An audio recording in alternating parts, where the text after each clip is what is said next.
الحمد لله الذي نور قلوب العارفين بنور معرفته وأثبت فؤاد أنبيائه وأوليائه بقصص الأنبياء والمرسلين وأكمل إيمان المسلمين والمؤمنين بولاية علي أمير المؤمنين عليه السلام.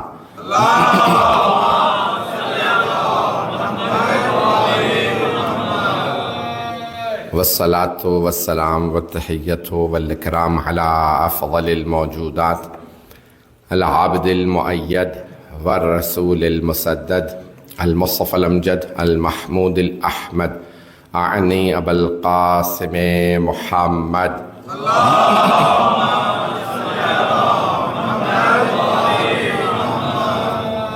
وعلى روحه ونفسه وسهره ووسيه سید الاتقیاء والاسفیاء مولا الموالی امام المتقین علی بن ابی طالب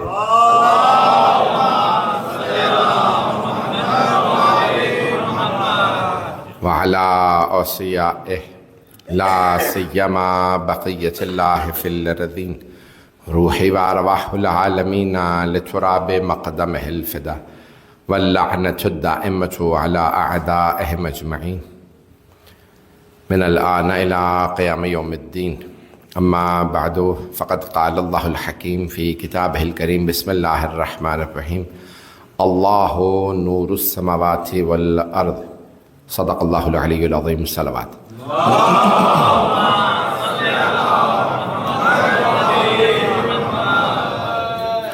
فضان گرامی، توحید کے عنوان سے ہم نے اس اشرے کو جاری رکھا. سلسلے کی 9ویں اور کل 10ویں اور آخری مجلس ہے.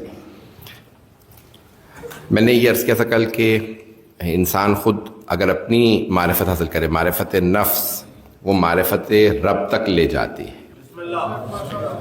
اور کئی افراد اپنے کو پہچانتے ہیں، اپنی قدر کو نہیں جانتے. اور معصوم علیہ السلام فرماتے ہیں کہ خدا رحمت نازل کرے اس شخص پہ کہ جو خود اپنی قدر و منزلت کو جانتا ہے. تکبر جائز نہیں ہے، لیکن خود اپنی قدر کو جاننا ضروری ہے. یہ بڑا فرق ہے دونوں چیزوں میں، اگر اس پہ غور کر لیجئے گا. تو بہت سے افراد خود تکبر میں مبتلا ہو جاتے ہیں، اپنے آپ کو کچھ سمجھنے لگتے ہیں. یہ غلط ہے.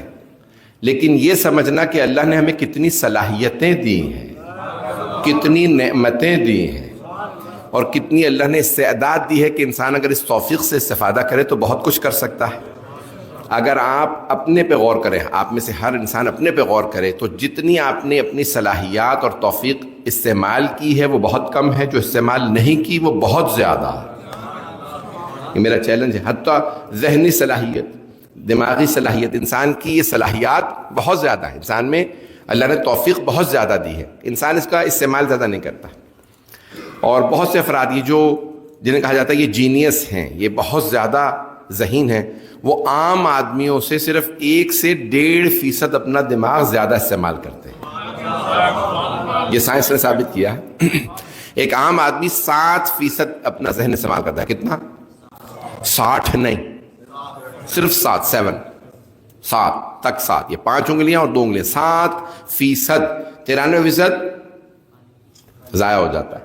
اور یہ جو جینیس کہلاتے ہیں، کہتے ہیں نا نابغہ ہے یہ آدمی، بہت جینیس ہے، یہ بہت زیادہ ذہین قابل ہے، وہ 8-8.5% دماغ استعمال کر رہا ہوتا ہے.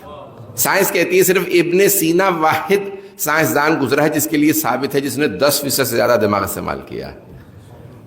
عزیزان گرامی، جب ایک سائنسدان 10% دماغ استعمال کر سکتا ہے، سوچئے معصوم کا مقام کیا ہو. عزیزان گرامی، امیر المومنین کی ایک حدیث ہے، میں جب پڑھتا ہوں میری کیفیت بدل جاتی ہے. مولا کائنات کی نہج البلاغہ کی اس حدیث کو سن لیجئے. ظاہراً کلمات قصار میں 94 نمبر ہے، اس کو غور سے 93-94 نمبر پہ ہے، اس کو غور سے سنیے گا. کلو وعائن، جو بھی ظرف ہے، برتن ہے، ظرف ہے، کوئی بھی ظرف، وہ بھر جاتا ہے جب اس کے اندر کوئی چیز ڈال دی جائے. الا وعاء العلم فانه يتسع بما جعل فيه، سوائے علم کے ظرف کے. اس میں جتنا ڈالتے رہو گے اتنا بڑھتا رہے گا. یہ انسان کے جو علم کے لیے اللہ نے ظرف رکھا ہے. دیکھیں یہ آپ کا کوئی فون نہیں ہے, لیپ ٹاپ نہیں ہے, یہ کوئی اور ایسی چیز نہیں ہے کہ جس میں آپ کہیں اب میموری بھر گئی ہے کچھ ڈیلیٹ کرنا پڑے گا تاکہ کچھ اور آ سکے. جسے اللہ نے بنایا ہے, یہ انسان کا ذہن مغز اتنا زیادہ قوی ہے کہ جتنا سیکھتے چلے جائیں گے صلاحیت اتنی بڑھتی چلی جائے گی. فَإِنَّهُ يَتَّسِعُ بِمَا جُعِلَ فِيهِ. بہت ہی گہری حدیث ہے. حضرات گرامی ایک بہت بڑے فلسفی ہیں, وہ کہتے ہیں میں کانفرنس کے لیے گیا تو وہاں پہ تمام فلسفیوں نے اپنا اپنا کلام پیش کیا. آخر میں یہ علامہ محمد تقی جعفری کا واقعہ 1998 میں ان کا انتقال ہوا. نہج البلاغہ کی انہوں نے تفسیر لکھی ہے 27 جلدوں پہ, اور آدھی نہج البلاغہ کی تفسیر بھی نہیں کر سکے. انتقال ہو گیا ان کا, 74 برس کے تھے, ہارٹ پیشنٹ تھے. ان کی بہت زیادہ کتابیں ہیں لیکن نہج البلاغہ کا جو ان کو نے شرح لکھی ہے وہ شاہکار ہے. بہت سے لوگ پڑھتے کہتے سمجھ نہیں آ رہی, کیونکہ فلسفے اور سوشیولوجیکل پوائنٹ آف ویو سے لکھی ہے کہ مولا نے یہ خطبے ایک سوسائٹی میں کہے, اس سوسائٹی کو سمجھو, معاشرے کو سمجھو, خطبہ تب سمجھ میں آئے گا. اب وہ کہتے ہیں, میں نے خود یہ ان سے ڈائریکٹ سنا ہے, وہ کہنے لگے کہ میں ایک جگہ پہ گیا, ایک بہت بڑی کانفرنس تھی, ایران سے باہر کسی ملک میں گئے, تو کہنے لگے کہ سارے فلسفیوں نے اپنا اپنا کلام پیش کیا کہ بھئی میں یہ نہ نظریہ یہ نہ, سب کہنے لگے آخر میں میں فائنل سپیکر تھا, وہ کہنے لگے کہ میں مہمان خصوصی تھا, اعزازی خطاب میرا تھا. کہا آخر میں جیسے میں نے ایک جملہ کہا کہ ہر اور انسان کی ارزش, موضوع تھا انسان کی ارزش, ہیومن ویلیو, یعنی انسان کی قیمت کیا ہے, ارزش کیا ہے. تو کہنے لگے ارزش انسان کے اوپر کانفرنس تھی, میں نے صرف ایک جملہ پیش کیا نہج البلاغہ سے, قیمت کل امرئ ما یحسن. انسان جو سب سے اچھا کام انجام دے سکتا ہے بس وہی اس کی ارزش. وہ علامہ محمد تقی جعفری کہتے ہیں بس یہ جملہ میں نے کہا 5 منٹ تک سارے فلسفی کھڑے ہو کے تالیاں بجاتے رہے. کہ میں پھر بیٹھ کے بالکل آرام سکون سے بیٹھا رہا. سب نے کہا کہ سب سے بڑی بات تم نے کہی ہے. کہیں گے پھر میں دوبارہ اٹھا, کہا یہ میں نے نہیں کہا, میرے مولا نے فرمایا, یہ میرے مولا نے فرمایا ہے. عزیزان گرامی اب دیکھیے کہ جہاں میں نے آپ سے دوبارہ میرا موضوع ذہن میں رکھیے کہ توحید میرا موضوع ہے, اور میں نے یہ جو کل عرض کیا تھا کہ معرفت نفس انسان کو معرفت رب تک لے جاتی ہے. جب انسان خود کو پہچان لے, میں کیا ہوں, میں کہاں سے آیا ہوں, کہاں رہ رہا ہوں, کہاں جانے والا ہوں. 7ویں امام کی حدیث ہے نا کہ من این فی این الی این. اگر انسان کو 3 سوالوں کا جواب آ جائے تو انسان ہدایت پا جائے گا. من این کہاں سے آیا ہے, مبدا ہے یعنی توحید. کہاں ہے یعنی ہدایت, ہادی کا محتاج ہے, نبی اور امام کا محتاج ہے. اور کہاں جا رہا ہے یعنی قیامت. سارے اصول دین کا جواب ان 3 سوالوں میں ہے. حضرات گرامی میں اب یہ امامت کیونکہ موضوع نہیں ہے لیکن میں جو توحید کو پیش کر رہا ہوں, اللہ سبحانہ و تعالیٰ کے عدل کے خلاف تھا. اس نے کیا کیا, سب سے پہلا انسان جو زمین پہ بھیجا وہ حضرت آدم, ہادی برحق, تاکہ کوئی یہ نہ کہہ سکے میں تب تھا جب ہادی ہی نہیں تھا. وہ اتنا کریم ہے, اس نے پہلے ہدایت کا بندوبست کیا, ہادی کو پہلے بھیجا, محتاج ہدایت کو بعد میں بھیجا. میرے بھائی پہنچ رہے ہیں. عزیزان گرامی وہ توحید کا دیکھیں تقاضا یہ ہے کہ کوئی آدمی جنگل میں بھی رہنے والا ہو, اگر وہ روز قیامت اللہ کے سامنے حجت پیش کر دے, مجھ پہ اتمام حجت نہیں ہوا تھا, اگر مجھے پہنچ جاتی تیری توحید تو میں مان لیتا. اللہ کہے گا جا میں نے تیری بحث کو قبول کیا. عزیزان گرامی ایک روایت میں ہے کہ روز قیامت بہت سے افراد کہیں گے کہ پروردگار ہم جہنم میں کیوں جائیں, ہمیں تیری معرفت حاصل نہیں ہوئی تھی. اگر ہو تو اللہ کہے گا سب جہنم میں کود جاؤ. سن رہے ہیں, کہ سب جہنم میں کود جاؤ. کچھ چھلانگ لگا دیں گے, کچھ نہیں چھلانگ لگائیں گے. تو اللہ کہے گا جن سب نے چھلانگ لگا دی یہ جنتی, اور جنہوں نے جہنم میں چھلانگ نہیں لگائی ان سب کو دھکے مار مار کے جہنم میں ڈال دو. تو وہ کہیں گے پروردگار ہمیں جہنم میں کیوں بھیج رہا, ہمیں تو تیری معرفت نہیں ہوئی تھی. تو اللہ کہے گا اب تو تم سب کو معرفت تھی,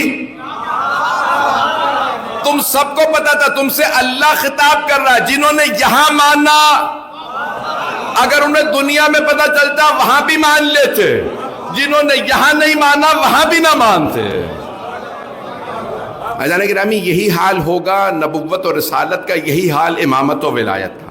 اللہ امتحانوں سے ہی دوبارہ آخرت میں, بہت سے لوگ ہیں ہمیں امیر المومنین کی ولایت پتہ نہیں چلی, اگر ہمیں پتہ چل جاتا تو ہم مان لیتے. اللہ دوبارہ امتحان دے گا, وہاں کوئی جھوٹ نہیں بول سکتا. پتہ نہیں لوگ ہیں یا نہیں ہیں. عزیزان گرامی حدیث نبوی بغیر ولایت علی کے کوئی جنت میں نہیں جا سکے گا. تو وہاں پہ دوبارہ پیش کی جائے گی. جو ولایت امیر المومنین کو مانے گا، تسلیم کرے گا، صرف وہی جنت کی بو نہ سونگھے گا. جو امیر المومنین کی ولا نہ رکھتا ہو. جملہ پڑھ گیا ہوں. یہاں تک حدیث نبی نا شیعہ سنی دونوں کتابوں کے اندر موجود ہے، آپ نے پڑھ رکھی ہے. تو دیکھیں توحید اللہ اصول بناتا ہے تو کسی نہ کسی مقصد سے بناتا ہے. سننے کا مجمع.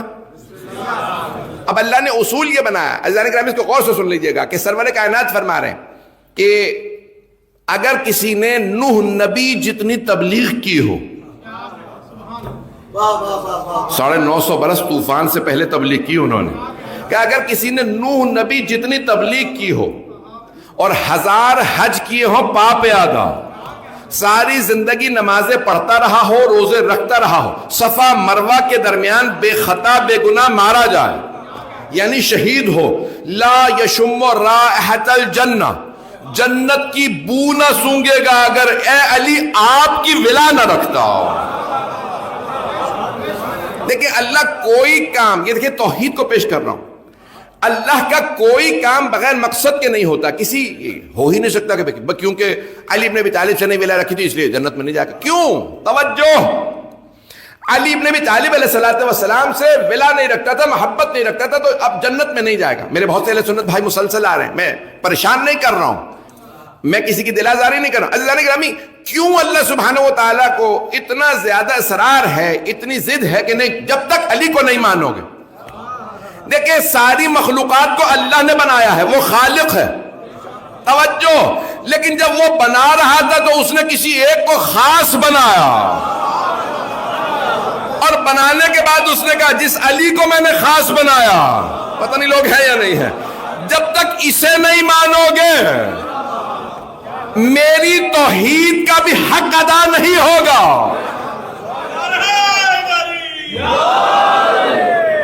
عزیزان گرامی عقیدہ توحید قبول تب ہے جب انسان ولایت کو مانتا ہو. زیارت جامعہ کبیرہ میں 10ویں امام علیہ السلام فرما رہے ہیں، فرماتے ہیں کہ من انکرکم، جس نے آپ کا انکار کیا اس نے اللہ کا انکار کیا. غور سے سنیے گا جملے کو. جس نے آپ کا انکار کیا اس نے اللہ کا انکار کیا. ایک آدمی نے کہا مولا جس نے آپ کا انکار کیا اس نے امامت کا انکار کیا. اللہ کا تو انکار نہیں کیا. امام نے کہا نہیں، جس نے ہمارا انکار کیا اس نے اللہ کا انکار کیا. کیوں؟ کہا کیونکہ ہم نے نہیں کہا ہمیں مانو، اللہ نے فرمایا انہیں مانو. جو حکم خدا کا انکار کرے اس نے اللہ کا انکار کیا. ابھی بھی بہت سے لوگ نہیں ہیں.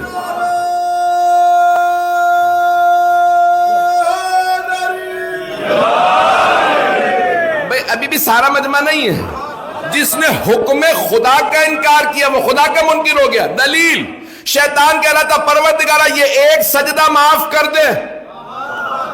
اتنے سجدے کیے ہیں کہ زمین کی کوئی میں نے جگہ کو نہیں چھوڑا، اس سے زیادہ سجدے اور کروں گا، بس یہ سجدہ معاف کر دے. اللہ نے کہا سارے سجدے چھوڑ دے، بس یہ ایک سجدہ کر لے. توجہ. عزیزان گرامی اس نے کہا نہیں کروں گا، حکم خدا کا انکار کیا. جو حکم خدا کا انکار کرے وہ اللہ کا منکر، اور اللہ کے حکم کا سب سے بڑا پاسدار اس کا ولی ہے، اور سب سے بڑے ولی علی ہے.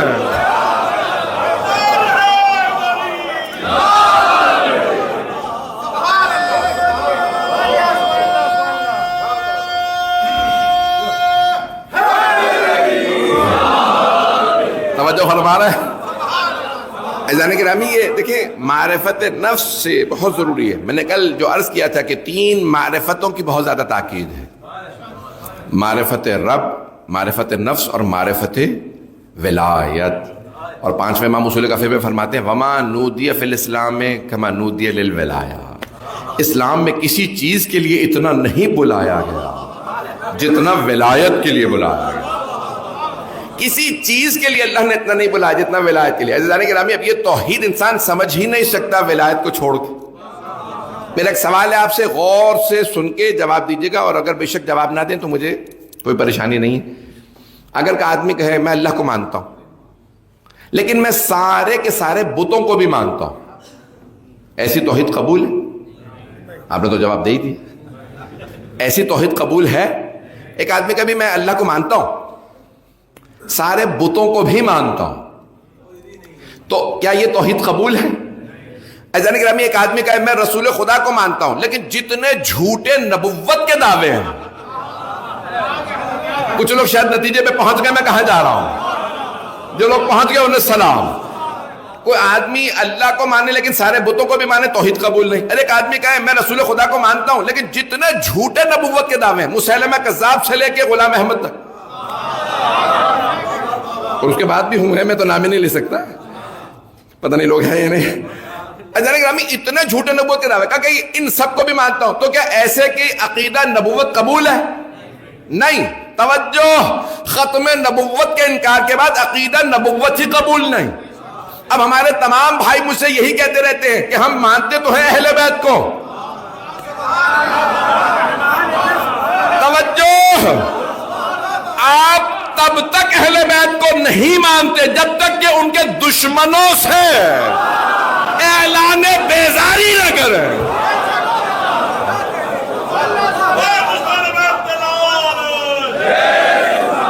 میرے جملے پہنچ رہے تھے جانے کے نام؟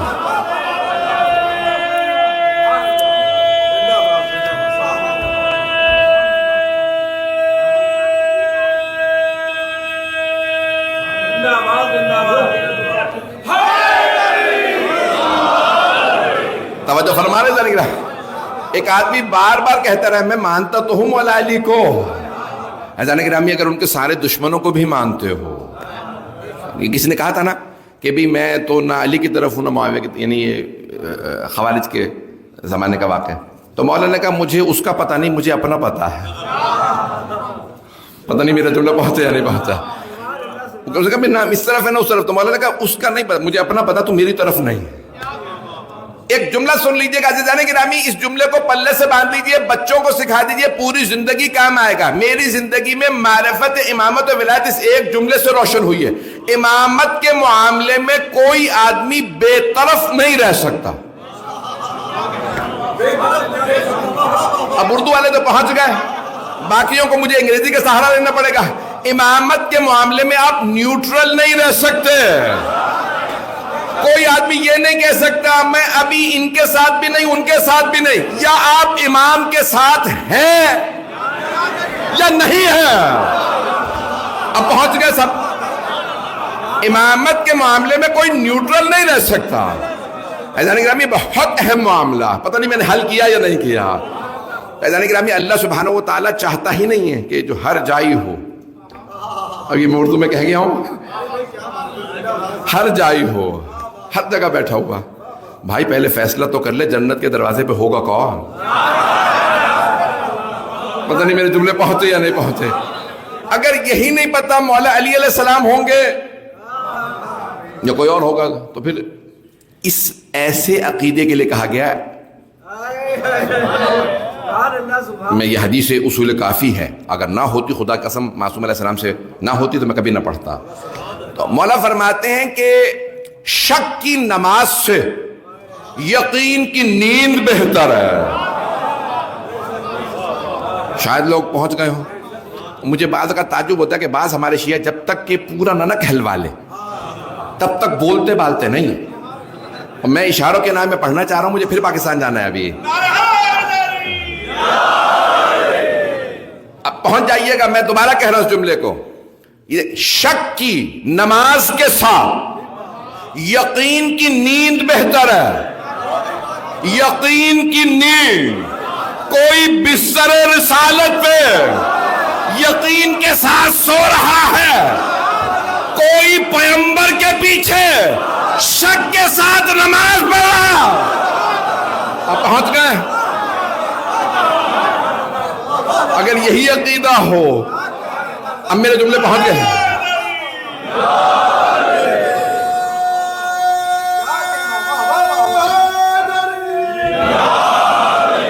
اب توجہ فرما رہی ہے عزیزان کرام۔ دیکھیں مجھے کل حضرت خدیجۃ الکبریٰ سے متعلق تفصیلی پیش کرنا ہے، تو کیونکہ وقت نہیں رہا ہے، میں تھوڑا سا تاخیر ہو گئی تھی، آپ کو پتہ کل میری کافی طبیعت خراب رہی، جملے پیش کر رہا ہوں۔ آج میں بہت بہتر ہوں آپ لوگوں کی دعاؤں سے، مولا کا کرم ہے، جناب سیدہ کا صدقہ ہے۔ تو عزیزان کرام تو جو چند جملے پیش کروں گا میں صاحب کے، دیکھیں کبھی بھی کسی بھی جگہ پہ یہ جو توحید کا عقیدہ ہے اس کو ولایت سے جدا نہ کیجیے گا۔ ولایت سے جدا جو توحید ہے وہ قرآن کی توحید نہیں ہے. قرآن کی توحید وہی ہے جو ولایت سے وابستہ ہے. اللہ ولی ہے، نبی ولی ہیں، مولا امیر ولی. عزیزان گرامی، یہ ولایت کے بغیر عقیدہ توحید قبول نہیں. میں چند جملے جو مصاحب کے پڑھوں، آج وقت نہیں رہا.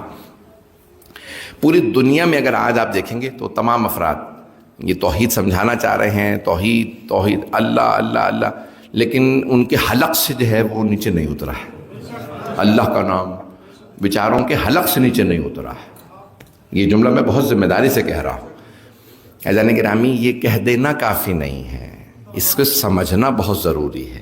میں نے کل جہاں پہ ختم کیے تھے مصاحب وہیں سے جاری رکھوں گا کہ انسان جب مشکل اور پریشانی میں ہوتا ہے نا، مصائب میں گھرا ہوتا ہے، آخری وقت ہوتا ہے، تو حقیقت اور سچائی زبان پہ آتی ہے.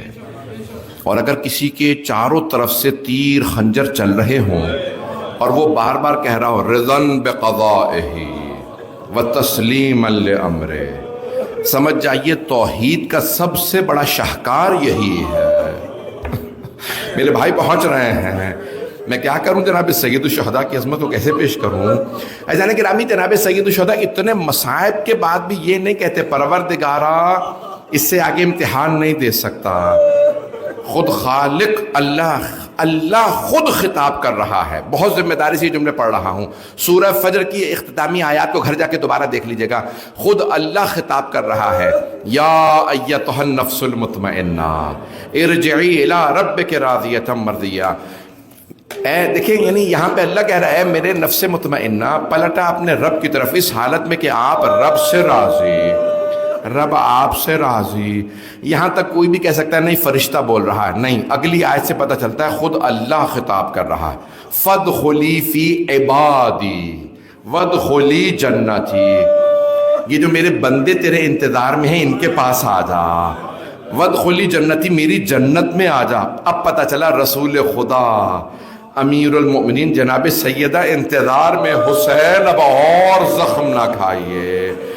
عزیزان گرامی، جب پوچھا تھا نا عبید اللہ ابن زیاد ملعون نے شمر سے، شمر تو نے خنجر تیز کیوں نہیں کیا، تو نے 12 ضربتوں سے کیوں حسین کو ذبح کیا؟ تو اس ملعون نے کہا عبید اللہ، شمر نے کہا عبید اللہ او ابن زیاد خنجر تیز تھا. کہ پھر اتنی ضربتیں کیوں لگی، اتنی وقت کیوں لگا؟ میں ایک اور جملہ پڑھوں گا، یہاں مجھے معاف کر دیجئے گا. اس نے کہا جب بھی میں خنجر چلاتا تھا مجھے کسی بی بی کی گردن پہ انگلیاں محسوس ہوتی تھی، جیسے کوئی روک رہا ہو.